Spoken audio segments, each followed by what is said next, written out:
मेरा नाम वहीद है और मेरी उम्र इस वक्त 26 साल है और मैं एक अच्छी फैमिली से ताल्लुक़ रखता हूँ। ये आज से 2 साल पहले की बात है जब ताया की इकलौती बेटी हमारे घर रहने आई थी। ताया की बेटी गोरे रंग की 21 साला लड़की थी और बहुत खूबसूरत थी। एक महीना कुछ दिन ऊपर हुए थे इसे हमारे घर आए हुए और उसकी हमारे घर मौजूदगी के पीछे बहुत अजीब से वाक़यात थे। 2.5 महीने पहले ताई का अचानक इंतकाल हो गया था और ताया आर्मी में सिपाही थे, इसलिए चेहलम के बाद वो अपनी ड्यूटी पर वापस चले गए। मगर वापस जाने से कबल अपनी इकलौती बेटी की रहाइश का इंतज़ाम करना था। ताया दुधियाली गांव में रहते थे और सबसे बड़े ताया भी वहीं मुकीम थे। असूलन इसे अपने बड़े ताया के घर चले जाना चाहिए था कि अब एक सुनसान से घर में तन्हा लड़की कैसे रह पाती। मगर मेरे अब्बा अपने बड़े भाई से मिन्नत समाजत करके इसे हमारे घर ले आए। वैसे तो लोग पराए बच्चों को अपने यहाँ ठहराने में तजब्जुब का शिकार रहते हैं, मगर मेरे अब्बा इसे हमारे यहाँ ठहराने पे बज़िद थे क्योंकि हमारा घर गांव से बहुत दूर दूसरे शहर में था। छोटे ताया के वापस लौटने से एक रोज़ कबल अब्बा जाकर ताया की इकलौती बेटी को हमारे घर ले आए। हम 3 भाई थे और अपनी माँ के सिवा किसी लड़की को अपने घर ना कभी देखा ना उसका कोई तजर्बा था। मैं सबसे बड़ा, फिर नासिर और फिर काशिफ। ताया की बेटी नासिर की हम उम्र थी और मुझसे तकरीबन 2 साल छोटी थी। शुरू के दिनों में जब वो आई तो इसकी आंखों के गिर्द गहरे हल्के थे, यकीनन माँ की जुदाई ने इसे मग़मूम कर दिया था। वो खामोश तबीयत और अपनी ज़ात में मगन सी लड़की थी, बहुत आम सी। BSc का पहला साल था तो गांव से शहर आने पर दोबारा इसका दाखिला शहर के कॉलेज में करवा दिया गया। वो घर के छोटे मोटे काम करती और अम्मा का हाथ बटा देती, अपनी पढ़ाई में मगन रहती। घर में अम्मा के बाद काशिफ था जिससे इसकी थोड़ी बहुत बेतकल्लुफ़ी थी। हम अपनी दुनिया में मगन थे और ज़िंदगी चलती जा रही थी, मगर इस बहती ज़िंदगी में अचानक जुम्बिश तब हुई जब मेरा एक्सीडेंट हो गया। यूनिवर्सिटी से घर आते हुए मोटरसाइकिल रिक्शे से टकराई। हादसा इतना शदीद न था, इसीलिए मेरे बाजू और टांग पे चोटें आईं, बाकी सब ठीक था। ये बस एक ही दिन था मैंने इस लड़की को इतना करीब से देखा कि मुझे अपने देखने पे अफसोस हुआ। इससे कबल मैं कभी इतवार को भी घर में न ठहरा था, शायद यही वजह थी कि मुझे कभी उसकी मौजूदगी का एहसास नहीं हुआ था। ये मेरे हादसे का दूसरा रोज़ था और मैं पिछला सारा दिन कमरे में पड़ा रहा। दर्द और सूजन थी जिसके बाइस बुखार ने आ लिया। इस रोज़ मैं सुबह सुबह कमरे से निकलकर लाउंज में आ बैठा क्योंकि सारा दिन लेटे रहने से जिस्म दर्द करने लगा था। ये 8 बजे का वक्त था और ताया की बेटी किचन में पराठे बनाने में मगन थी। ये एक बड़ा सा बरामदा था जिसके एक हिस्से में 2 सिंगल और एक 2 सीटर सोफा रख के इसे लाउंज की शक्ल दी गई थी, जबकि इसी बरामदे की दूसरी जानिब खाने की मेज़ के गिर्द 6 कुर्सियां रखकर इसे डाइनिंग हॉल बनाया गया था। डाइनिंग हॉल के बिल्कुल साथ किचन था। वो वहीं से बरामद हुई और नासिर के सामने पराठा रख कर वापस चली गई। अब्बा चाय पी के उठ खड़े हुए, इतने में अम्मा भी काशिफ को तैयार कर चुकी थीं क्योंकि काशिफ को अब्बा के साथ स्कूल जाना था। अम्मा वापस जाने लगी तो उनका ध्यान मेरी तरफ गया तो मेरी खैर खैरियत पूछकर मेज़ की जानिब बढ़ीं और अपनी चाय पीने लगी। अब वो दोबारा जाहिर हुई और मेज़ पे बिखरे फालतू बर्तन समेटने लगी। नासिर नाश्ता करके स्कूल रवाना हुआ तो किचन से बर्तन धोने की आवाज़ आने लगी। यकीनन अब वो बर्तन धो रही थी। अम्मा ने मेज़ से बकाया बर्तन समेटे और उसके पीछे किचन की राह ली। थोड़ी देर बाद अम्मा मेरे नाश्ते का हल्का फुल्का सामान लाई। मैंने मोबाइल एक जानिब रखा और खाने की जानिब मुतवज्जे हुआ। जब तक मैं नाश्ता करता रहा अम्मा मेरे पास बैठी रही। अब किचन में झाड़ू दी जा रही थी। मैं नाश्ता ख़त्म कर चुका था और ये 9:30 का वक्त था। सब्जी वाले ने आवाज़ दी तो अम्मा सब्जी लेने बाहर चली गईं। वो किचन से निकली तो अपने कमरे की जानिब बढ़ी। ये इसका और अम्मा अब्बा का मुश्तरका कमरा था। दरअसल अम्मा अब्बा के कमरे के पीछे एक छोटा सा कमरा था जिसका दरवाज़ा अम्मा के कमरे में खिलता था। बस वही कमरा इसका मस्कन था। अम्मा के कमरे के अलावा घर में 2 और कमरे भी थे। एक कमरा मेरा और दूसरा नासिर और काशिफ का था। इसकी घर आमद पे मुझे कमरा खाली करने का हुक्म दिया गया ताकि मेहमान को सबसे अच्छे कमरे में ठहराया जाए, मगर इसने इस छोटे से स्टोर नुमा कमरे में रहना पसंद किया। अम्मा के कमरे की सफाई हो चुकी थी और अब इसका रुख काशिफ और नासिर के मुश्तरका कमरे की जानिब था। अम्मा सब्जी खरीद लाई थी और उनके हमरा महल्ले की औरत भी थी। अब वो दोनों बातों में मगन दुनिया और माफिहा से बेगाना हुई बैठी थी। मैं बाहर अपने मोबाइल में मगन था मगर इसमें था किया ये 10:45 का वक्त था जब वो मेरे कमरे की सफाई से भी फारिग हो चुकी थी। पिछले 2 दिनों से कमरे में बंद पड़े रहने से कमरे की अजीब सी हालत हो चुकी थी और मैं अपनी चश्म तसव्वुर से अपने साफ सुथरे कमरे को देख रहा था। मैं बरामदे से उठकर सहन में बिछे तख्त पे आकर बैठा था। अम्मा दूसरे सिरे पे बैठे मटर के दाने निकाल रही थी। शायद आज मिक्स सब्जी बनाने का इरादा था, इसीलिए मेथी गाजर और दीगर सब्जियां भी उनके करीब मौजूद थीं। अब वो बरामदे की सफाई में जती हुई थी।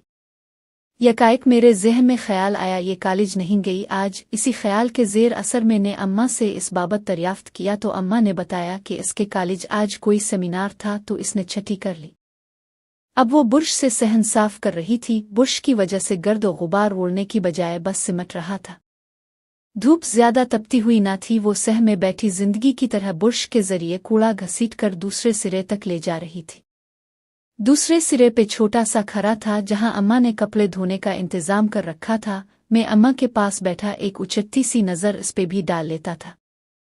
सहन की सफाई के बाद इसने खरा धोया, फिर गुस्ल खाने की सफाई की।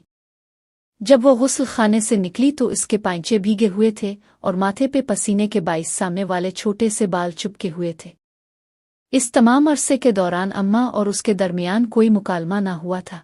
क्या वो अम्मा से भी बात नहीं करती या उन दोनों के दरमियान कोई झगड़ा हुआ है, जैसा कि अमूमन घरों में झगड़े हो जाते हैं। ये वो पहला ख्याल था जो उसकी खामोशी देखकर मेरे ज़हन में आया। 11:30 के करीब वो इस सफाई से फारिग हुई तो अब इसके रुख दोबारा अपने कमरे की जानिब था।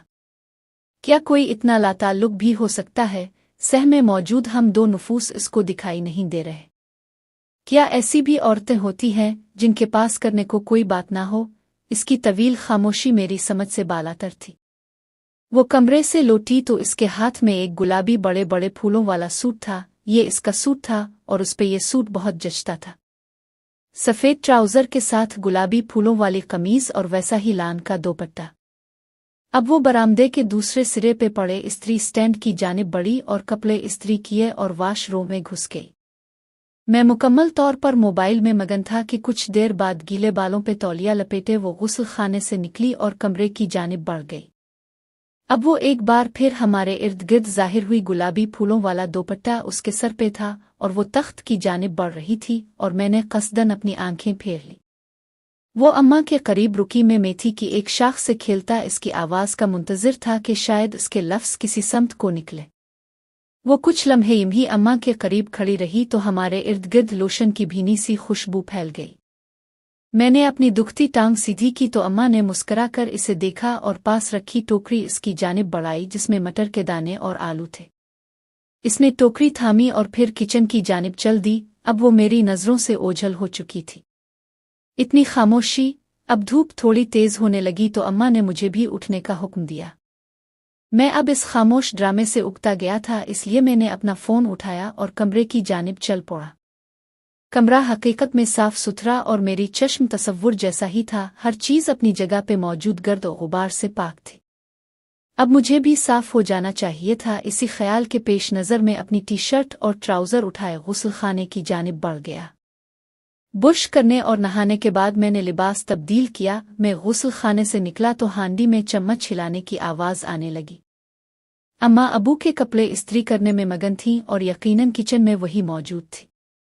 अम्मा ने मेरी धुली धुलाई सूरत देखी तो मुस्करा दी। फिर यूं ही इधर उधर की गुफ्तगू करने लगे तो मैं दोबारा अम्मा के करीब लाउंज में बैठ गया। चची आटा गूंद दूं? ये अचानक सुनाई दी जाने वाली आवाज़ यकीनन इसी की थी।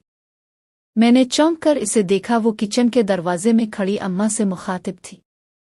अम्मा ने आटा गूंदने से मना कर दिया कि फरीज में पड़े आटे से गुजारा हो जाएगा। वो सर हिलाती दोबारा किचन में घुस गई। मैं इसकी मसरूफियात पे रश्क कर रहा था कि एक में था जो छठी के रोज़ उठकर मोबाइल देखने और 3 वक्त के खाने के सिवा कुछ कर नहीं पाता था, और दूसरी तरफ वो जो ज्यादा सुबह के वक्त से अब तक चलती फिरती छोटे बड़े सब काम निपटा रही थी। थोड़ी देर बाद वो ट्रे में चावल, मूंग और मसूर की दाल डाले चुनती हुई बाहर आई और मेज़ के गिर्द पड़ी कुर्सी में से एक निकाल कर बैठ गई। अब वो चावल साफ करने लगी और मुझसे बेहतर कौन जानता था कि इस चावल दाल से मेरे लिए खिचड़ी बनेगी। ये भी अम्मा का फरमान था। मैं एक नज़र इस पे डालकर अब अम्मा को देख रहा था। अब अम्मा किसी कमीज का बटन टाक रही थी। वो इतना काम क्यों कर रही है? अम्मा इसका हाथ क्यों नहीं बटा रही? क्या ये तमाम काम मुश्किल नहीं? शायद मिक्स वेज का ये सालन तैयार हो चुका था और जीरे की खुशबू घर में हर तरफ फैल चुकी थी। शायद खिचड़ी चूल्हे पे चढ़ाने को तैयार थी। प्याज हल्के ब्राउन हुए तो मैं किचन में दाखिल हुआ। अब वो नमक और काली मिर्च कढ़ाई में डाल रही थी। मुझे अंदर दाखिल होते देखा तो सिमट कर एक जानिब हो गई। मैंने फरीद से पानी की बोतल निकाली तो इसने करीब रखे गिलास से थोड़ा सा पानी कढ़ाई में डाला। अब मसाले की भुनाई का वक्त था। मैंने वहीं खड़े बोतल से पानी गिलास में उंडेला। इसने 2.5 गिलास पानी माप कर कढ़ाई में डाल दिया। मैं तसल्ली से छोटे छोटे घूंट भरता पानी पी रहा था। 1 गिलास पानी पिया, गिलास शेल्फ पे रखा। इसने भिगो कर रखे हुए दाल और चावल से पानी निकाला। उधर कढ़ाई में डाले गए पानी में जोश आया तो इसने चावल दाल पानी में डालकर ढक्कन रखा। और तब तक मैं किचन से निकल चुका था। मेरे अकब से कढ़ाई को ढकने की आवाज़ उभरी। थोड़ी देर बाद किचन से रोटी बनने की आवाज़ आने लगी तो अम्मा किचन से उभरने वाली इस आवाज़ की जानिब मुतवज्जे हुई।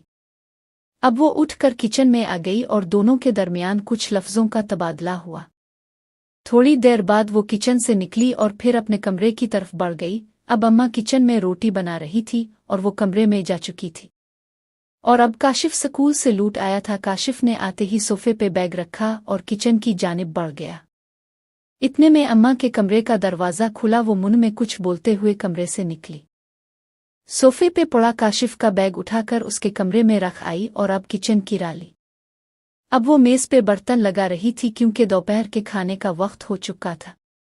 अबू घर आ चुके थे जबकि नासिर भी थोड़ी देर बाद वापस आ चुका था। बरामदे में दाखिल होते ही उसकी नज़र मुझ पे पड़ी। वो मेरे पास आया और मेरी खैरियत दरियाफ्त करने लगा। मेज़ पे खाना चुन दिया गया था। घर के तमाम नफूस खाने की मेज़ पे अपनी अपनी नशिस्त संभाले खाने में मगन थे। सबसे पहले अब्बा और फिर वो उठ खड़ी हुई और खाना तनावुल हुआ। बर्तन समेट दिए गए और सब आराम की गरज से अपने कमरों की जानिब बढ़ गए। मैं भी नासिर के साथ अपने कमरे में आ गया। आधे दिन के इस मुशाहदे ने मुझे थका दिया था और मैं अपनी कैफियत नहीं जान पा रहा था। मैं इससे पहले भी बहुत बार देख चुका था मगर आज वो इतनी मुख्तलिफ क्यों लगी? मेरी नज़रें क्यों इसकी तरफ उठ रही थीं और मेरे हवास पे क्यों छाने लगी थी? मैं 1.25 घंटा बेड पे करवटें बदलने के बाद उठ खड़ा हुआ। ये 2:15 का वक्त था। मैं आहिस्तगी से चलता हुआ कमरे से निकला तो बरामदे में काशिफ लाउंज वाले हिस्से में बैठा अपना स्कूल का काम लिख रहा था। दरवाजे से थोड़ा आगे आया तो एक सिंगल सोफे पे बैठी वो डाइजेस्ट पढ़ने में मगन थी। और मैं जो सोच रहा था कि इतनी देर मुसलसल काम करने के बाद वो यकीनन अब आराम कर रही होगी मगर इसे सोफा पे बैठा देखकर हैरान हो गया।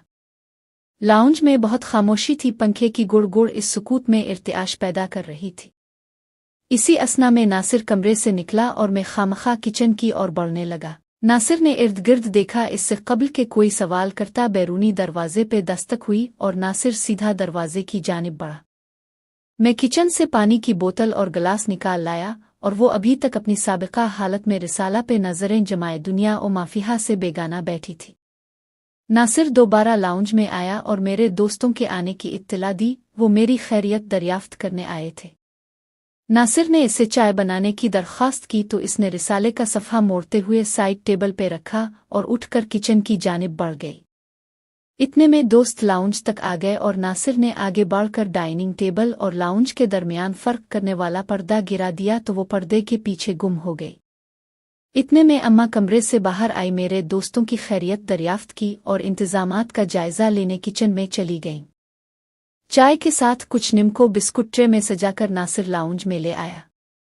जब तक मेरे दोस्त मौजूद रहे मेरे जहन से वो महव हो चुकी थी। असर के करीब मेरे दोस्त लूट गए और पर्दे उठा दिए गए। शाम के वक्त में ताज़ा हुआ कि गरज से काशिफ के साथ घर के करीब खिले पार्क में आ गया और काशिफ अपने दोस्तों के साथ क्रिकेट खेलने लगा तो मैं संगी बेंच पे बैठा मुख्तलिफ सोचों में खो गया। मेरे ज़हन में ख़यालात किसी फिल्म की मानिंद चलने लगे। बचपन से अब तक इसे बहुत बार देखा था मगर कभी इसे इतना करीब से देखने का अंदाज़ा नहीं था। घर के इकलौते और लाडले बच्चे जिस तरह बिगड़े हुए होते हैं वो वैसी बिल्कुल नहीं थी। हमारे दुधियाली ख़ानदान में सिर्फ 3 ही लड़कियां थीं, एक ये और 2 बड़े ताया की बेटियां, उनमें से एक की शादी हो चुकी थी। इस वक्त से पहले वो कभी हमारे घर रहने नहीं आई थी, शायद इस बार भी ना आती अगर मेरे अब्बा को अपनी रीत रिवाज से इतनी मोहब्बत ना होती। दरअसल हमारी ये कजिन बचपन ही से बड़े ताया के दूसरे बेटे की मंग थी। बड़ी ताई ने कोशिश की थी कि अब साइमा और उनके बेटे का निकाह हो जाए ताकि वो अपने घर की हो जाए, लेकिन मेरे अब्बा छोटे ताया को समझाने लगे कि अभी उसकी उम्र कम है, कम अज कम BSc मुकम्मल हो जाए तो शादी रख लेंगे।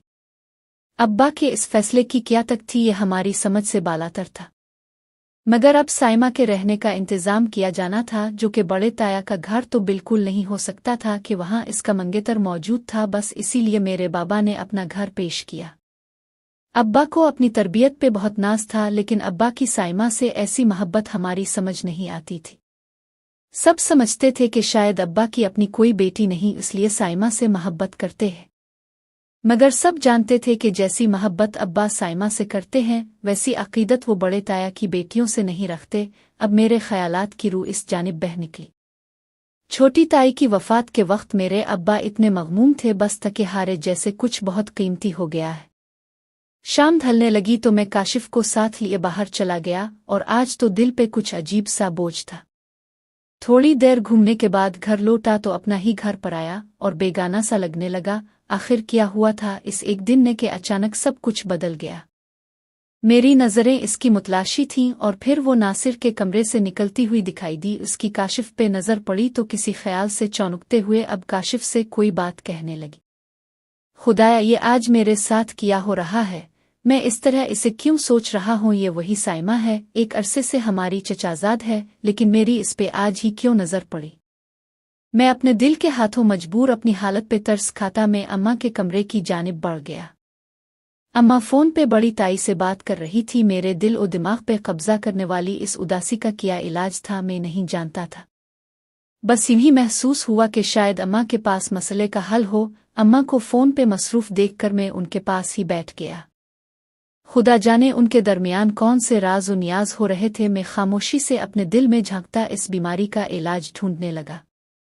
अम्मा ने मुझे ठहौका दिया और साइमा को आवाज़ देने को कहा। शायद बड़ी ताई अपनी अनकरीब बहू से बात करना चाहती थी। जब अम्मा ने मुझे देखा तो खुद ही साइमा को आवाज़ दे डाली। शायद उन्हें मेरी इस पुतली हालत पे तरस आ गया था, सो वो मुझे आराम देना चाहती थी, पर कौन जाने कि इससे बेहतर आराम तो यूनिवर्सिटी में हो जाया करता था। इस एक दिन ने तो मुझे निढाल कर दिया था। ऐसी नकाहत तो हादसे के रोज़ भी ना वारिद हुई थी मुझ पे। ये कैसा दर्द था, ये कैसी उदासी थी। साइमा कमरे में आई, अम्मा से फ़ोन लिया और बेड के एक जानिब रखे सोफे पे बैठ गई। इसकी आवाज़ बहुत धीमी और काबिल समात न थी। मैं अम्मा के पहलू में बैठा यूं ही दुखती टांग सीधी की और सोच रहा था कि कल हर हाल में यूनिवर्सिटी जाऊंगा, शायद ये दिमागी तवाज़ुन यूं ही बेहतर हो जाए। और फिर यही हुआ। मैं अगले रोज़ यूनिवर्सिटी चला आया। 3-4 रोज़ बाद दोस्तों से मिला, सब ने हाल अहवाल दरियाफ्त किया। कुछ देर तक तो सब भूले बैठा रहा, मगर फिर अचानक से उदासी का दौर चला। दोस्तों ने इसे मेरी बीमारी से ताबीर किया और मुझे ज़्यादा छेड़ने से एहतियात करने लगे। पर यह उदासी का दौर तवील तर होता चला गया। फ़कत एक दिन था ये और सब तमाम हुआ। सियाने यूं ही नहीं कहते कि एक लम्हे की भी बड़ी अहमियत होती है।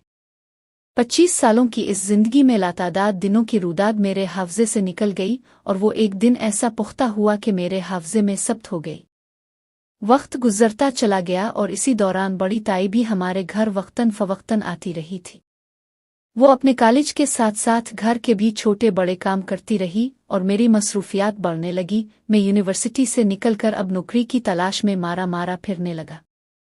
दिन मसरूफ सा गुजर जाता था, मगर दिन के किसी लम्हे जब ये ख्याल दिल पे गुजर जाता कि वो पराई है, किसी और के नाम से मंसूब हमारे यहाँ चंद दिन की मेहमान है, तो दिल अचानक हर शय से उचाट हो जाता और फिर चंद आंसू दिल के ही किसी कोने में गिर जाते। हल्क में आंसुओं का गोला सा अटक जाता और मेरी हालत का खुद मुझे अंदाज़ा नहीं था। हमारे यहाँ ख़ानदान ही में शादी करने का रिवाज था। इसी बाइस हर लड़की किसी न किसी चचाजाद, तायाजाद, अमामूजाद से मंसूब थी, अब ब्याही जा चुकी थी। जिस तरह बड़े ताया की सबसे बड़ी बेटी बड़ी फूफो के बेटे से ब्याही गई थी, और जैसे ताया की छोटी बेटी मुझसे मंसूब थी और वो ताया के छोटे बेटे से। शुरू में जब मुझे अपने और ताया की बेटी के रिश्ते से मुताल्लिक मालूम हुआ तो मैंने एहतजाज किया। मैं ख़ानदान में करवाई जाने वाली शादियों के सख्त खिलाफ था। फिर आहिस्ता आहिस्ता जब रिश्ते को समझा तो ताई की बेटी से मेरे मरासिम अच्छे हो गए, मैं धीमा पड़ गया। मगर अब ये कस्ब कैसे हो गया कि अचानक अब ताया की बेटी की बजाय मेरा दिल साइमा की तरफ उमक रहा था। 1.5 साल का अरसा यूं ही गुजरा, कभी जिंदगी ने मुझे गुजार लिया, कभी मैंने जिंदगी। इसकी BSc मुकम्मल हो चुकी थी और बड़ी ताई शादी की तारीख लेने आना चाह रही थी। मैं घर में बहुत कम पाया जाता, ज्यादातर मुलाकात खाने की मेज पे होती और रोटी के पहले नवाले से लेकर पानी के आखिरी घूंट तक बात सिर्फ इसी की शादी के मुताल्लिक होती। अपनी शादी की बात पे कभी नीले दोपट्टे को दुरुस्त करने लगती तो कभी खामखा गिलासों में पानी उंडेलना शुरू कर देती, कभी अचार के बहाने खाने से हाथ रोक लेती। सब ऐसे ही चलता रहा और एक रोज बड़ी ताई शादी की तारीख लेने आ गई। 1 माह बाद तारीख तय पाई, मुबारकबाद की सदाएं बुलंद हुईं और इस खुशी के मौके पे मिठाई का डब्बा खोल दिया गया। अब साइमा और अम्मा के बाजार के चक्कर लगने लगे, इसके चेहरे पे वही जमूद था। कभी कोई एहसास चेहरे पे ना उभरा था, शायद मेरे पास देखने वाली आँख ही ना थी। इसे देखकर कुछ महसूस ना होता था कि वो खुश है, उदास है, मुतमईन है या गैर मुतमईन, मगर मेरे इत्मीनान के औसान खता हो रहे थे। मैं अपने असाब पे काबू पाता घर से निकल जाता, देर तलक तन्हाई में बैठा अपनी सोचों का रुख फेरने की कोशिश करता। लाख दिल को समझाता मगर आखिर एक ही सवाल उभरता, मेरा दिल इसे क्यों चाहता है? इसका मेरे हो जाने में क्या अच्छाई है, क्या है जो मुझे बेचैन कर रहा है? जब ना इसने कोई उम्मीद दिलाई, ना मेरी तरफ से कोई पेशरफ्त, फिर ये कौन अंदरूनी चाल चल रहा है? पर यहाँ तो बस लाइनी और बेयकीनी सा माहौल था। एक रोज जब इसकी शादी में 6 दिन बाकी थे, मैं दिल के हाथों मजबूर अम्मा के कमरे की जानिब बढ़ा। ये अक्टूबर का महीना था और रात 8 का वक्त था। कमरे में अम्मा तन्हा नए कपड़ों की तह लगा रही थी। बाबा शायद किसी काम के सिलसिले में घर में मौजूद न थे। जिस वक्त में अम्मा के करीब बैठा तो अम्मा के हाथ में हल्के गुलाबी रंग का रेशमी कामदार दोपट्टा था, जिसे वो एहतियात से तह लगा रही थी। गुलाबी रंग साइमा पे जचता था। अम्मा मेरी नज़र से इसे देखती तो शायद इसे सभी गुलाबी रंग के जूड़े दिला देती।